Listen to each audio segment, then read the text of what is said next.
Good afternoon, everybody, ladies and gents. It's Friday the 12th of June and it's HR Bullets with Bina and Julie.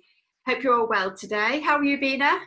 I'm fine. It's Friday and it's been a good week. Thank you. Yeah, it's actually been a really positive week for me too. So it's nice. Smiles, especially with it being the weekend. So I'm Julie from Jaguar White Recruitment. I'm an award-winning recruitment consultant with 20 years experience, and I'm joined with Bina from Plain Talking HR, who has decades of experience. We'll leave it at that. So our three hot topics for today are all around the furlough and the new job retention scheme, where we're at the moment, touching on annual leave a little bit and how important it is to document everything. So over to Bina. I think we're going to hit off with the annual leave situation at the moment, aren't we? Yeah, we are. Thanks, Julie, and hi, everyone. Annual leave, I think we touched on it a little bit last week, but it's important because a lot of employers are actually still getting concerned that their employees are, they're not sure whether they should be asking them to carry on with their annual leave. So, for instance, anybody who's booked it and they've now kind of obviously haven't been able to go on holiday, and they're saying to the employer, oh, can I just leave it for another time? Well, the employer does have a right to say, no, actually, you carry on with that leave. Yes, there is a facility through furloughing and, through the COVID-19 that you could carry forward into 2020 and 2021. But the problem is that then you are going to have a double whammy in 2021 with so much leave. Yeah. At the moment, so you can actually have people taking leave and just kind of make sure that you're able to spread it across the year, what's left of the next 6 months. And most people would be coming up for summer holidays. They would have quite likely booked it before all this kind of started. So yeah, you can do that. You have a right to ask the employees to take some leave. Yeah, it's a difficult one because I think clients obviously want to be very understanding of the situation, but it could be quite detrimental if everything's saved up for next year, taking big chunks. So employees and employers, be kind to each other, come to a compromise and help each other. Yeah, and you've got to remember that at the end of the day, as you said, there is that relationship between employer and employee as a team, and they really, really need to still carry on as being a team, and say what's the best way to work with us, on all of this. So yeah, I would say definitely work with each other. But if there are issues where people are saying, well, I don't want to take my leave now, well, unfortunately, if it is operationally required that it's best for the employee to have that leave now, sure, the employer can insist on it. Absolutely. Okay, so on to furloughing. Oh yes. Shall we talk about that? So we've just passed the June 10th deadline, haven't we? We have. So what's the implication of that, Bina? Right, 10th of June was the deadline when that was the last date that you could actually put somebody on a furlough, which will go on to 30th of June. Unfortunately, if you miss that date, that's it. You can't now put any more people on furlough. That's it, done. The next thing that's happening, there's a number of milestones coming up now with furloughing. The next one is, we talked a little bit about flexible working and furloughing last week, which basically says that from 1st of July, if you wanted to bring people in to work, you don't have to worry about the 3-week gap and then, then bring them in for work and then take them out again and all that kind of stuff. You can actually have them on part-time basis if you wanted them to bring in. But that guideline is being published today by HMRC. So, watch this space. We will, or go on the Gov UK website on HMRC, and the guidelines will be there in full. Once that has gone past, you've got to think about, we talked about part-time furloughing, part-time working. Yes. That is starting from 1st of July.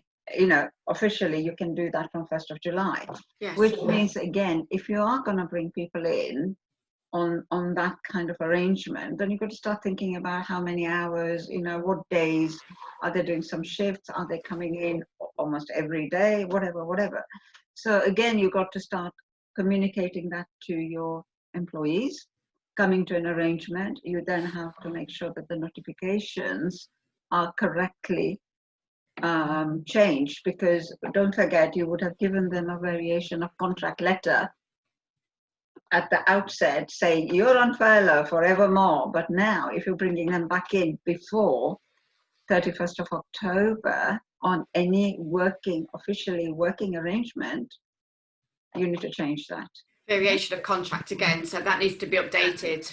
And the flexibility around part-time, Bina, is really just totally flexible. 2.5 days, 2.5 days, 2 days, 3 days furlough. So it's just totally flexible for the needs of the business.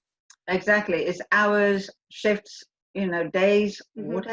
whatever is right for you and the employer and employee, and of course the business.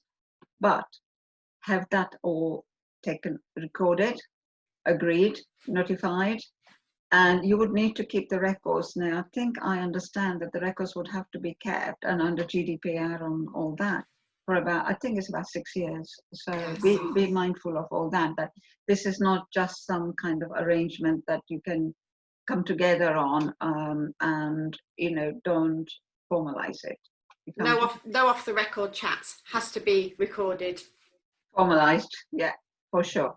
Mm-hmm. So that's really important.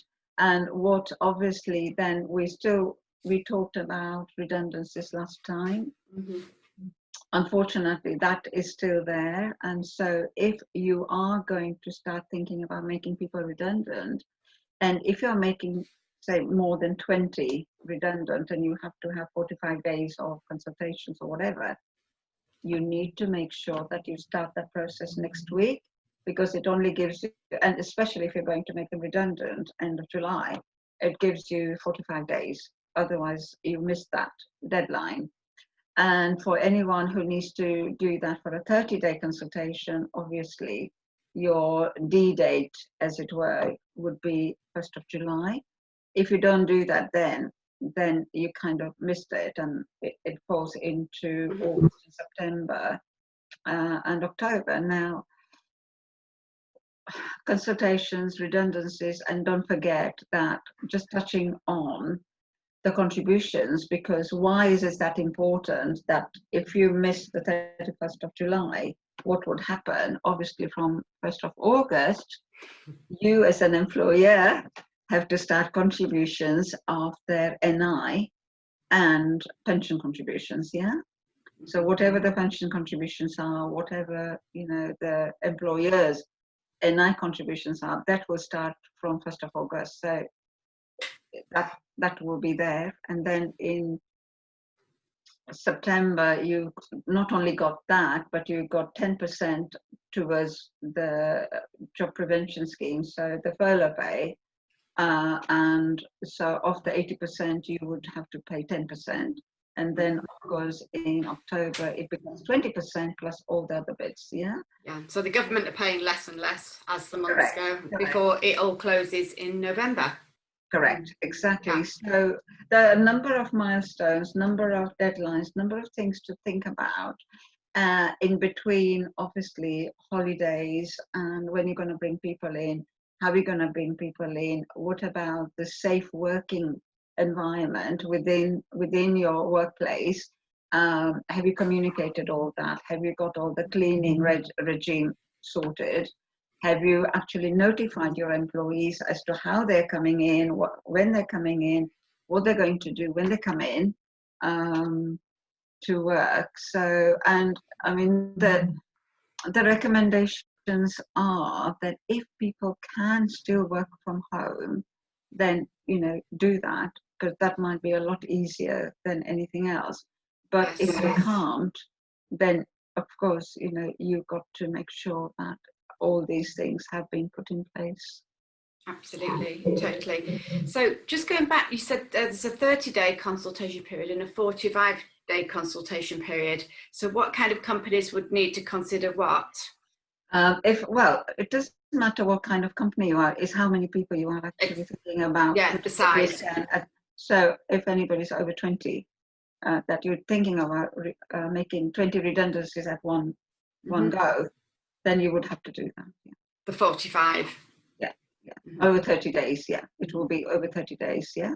Yeah. And I mean, obviously, with the contracts, if it is less than 20, then it really, although you would say a month is a good benchmark, you could do 2 weeks as well. If, say, you're making just 1 or 2 people positions redundant, then with 1 or 2 positions, you could do that with agreement. 2 weeks. 2 weeks is fine. I think with the furlough and people looking at the businesses, redundancy is going to become more in the mindset, isn't it, at the moment? So I do think that if clients are looking to go down that route, they need to start preparing and planning. It's not just a case of saying, oh, I've decided to do this and we can do it easily. There's everything to consider, isn't the selection criteria, the pools, the people's feelings, and all of that consultation period. There's quite a lot, I mean, I have a checklist for my clients, and it's called, the redundancy scheme. So whether you have a policy or not, it is a checklist, and it literally goes through every single aspect of you thinking that, okay, we need to let go of some positions, some people, to the time when it all gets finished. So, every different little detail that you need to have planned and formalized, it's on that checklist. And I would recommend very strongly that you do that sooner rather than later, even if it means that you don't even have you don't have the numbers as to how many numbers, you don't have an idea as to how many numbers you're going to be ending up with making redundant. The fact is that if you have any idea that yes, you may be losing some people and that you may have to put some positions at risk, start thinking about it now, start planning, because there's not just about, we've got maybe 1 or 2 and so on. You have to have a business case, you have to inform, you have to give them the right notification, you have to inform them, etc. So there's quite a lot there.